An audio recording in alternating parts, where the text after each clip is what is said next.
How many times have you seen a suicide bomber steal a car, drive it onto the tarmac, as the Secretary of Defense for the United States of America, his plane is coming down the runway? How many times is that?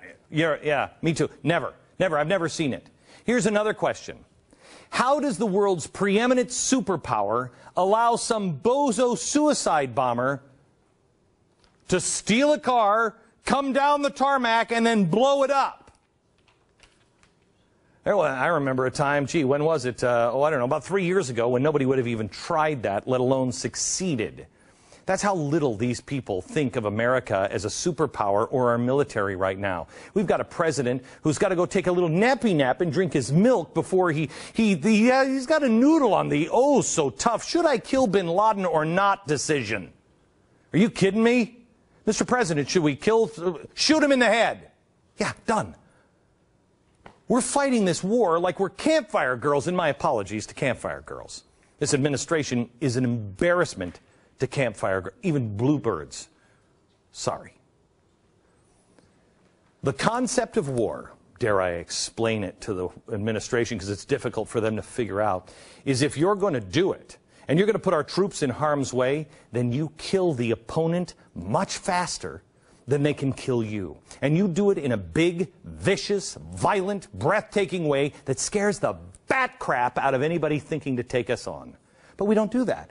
We just give them a limp jab, and then we hug them, and we kiss them, and we say, let me understand what happened to you as a child. I don't really give a crap. Shoot them in the head and come back home. And then we have Leon Panetta in a disgraceful display, humiliating our troops yesterday in Afghanistan. The Marines and other troops who were waiting in a tent for the Secretary of Defense to speak were abruptly asked by their commander to get up, place their weapons, M16, M4 automatic rifles, and 9mm pistols outside the tent, and then return unarmed. I don't think I've ever seen this happen before in my lifetime. Now, the logical question is, why? Here's the quote. Well, they wanted to have the Marines look just like their Afghan partners. Are you kidding me? I don't know if you know this, but they're not Afghan soldiers. They're American soldiers. I want them to look like American soldiers. What do you say? I don't know if you know this, Leon, but it's a war zone over there, and there's Afghans that are a little pissed at us, and our guys are being targeted. You want to take their weapons away? The only saving grace in all of this is I know our guys. They can do a lot more damage with their bare hands. By the way, in another weird coincidence, Leon Panetta just happens to have a bunch of communist ties. I know. What are the odds?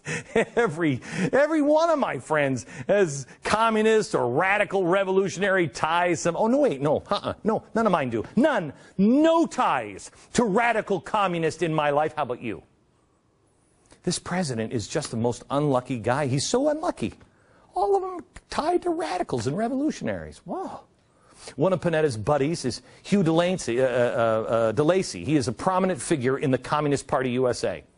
And Leon has this particular love affair with a revolutionary Marxist and the movements in Latin America, such as that glorious revolution that Chavez and other in his administration have just fawned over. That's...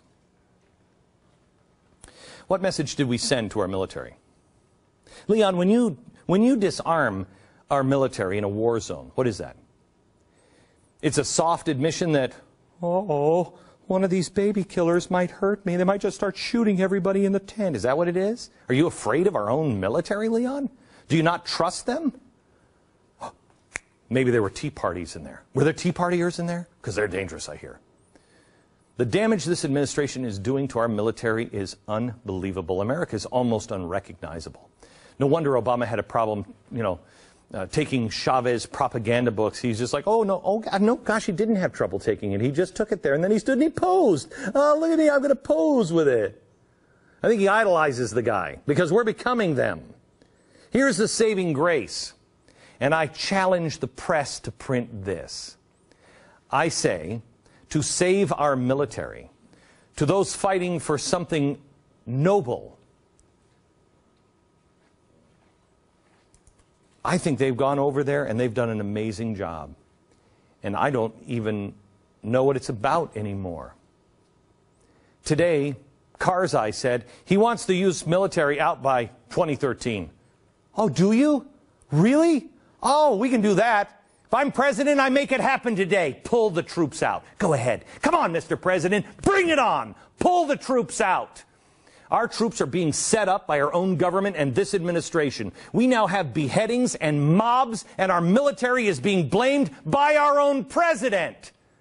I know it's not right to leave a job unfinished, but our cowardly administration will not end this the right way. It will end like Vietnam. Pull our troops out before you get them all killed. How's that for our anti-war president? Hey, Mr. Anti-War President, I guess I'm more anti-war than you. Huh? How's that working out? Can't hear you, Mr. President. Why won't you pull them out? Why? Huh? Why? Because your agenda is to destroy us from within, and I'm just going to start saying it. Well, let me say this. I will not comply. Mr. President, I bet you could ask 1,000 corpsmen, and they would agree. Pray for our troops, America. We have radicals in this administration and throughout our government. I have one word. Corpsmen. Mr. President, corpsmen. It's corpsmen. Corpsmen are dead bodies.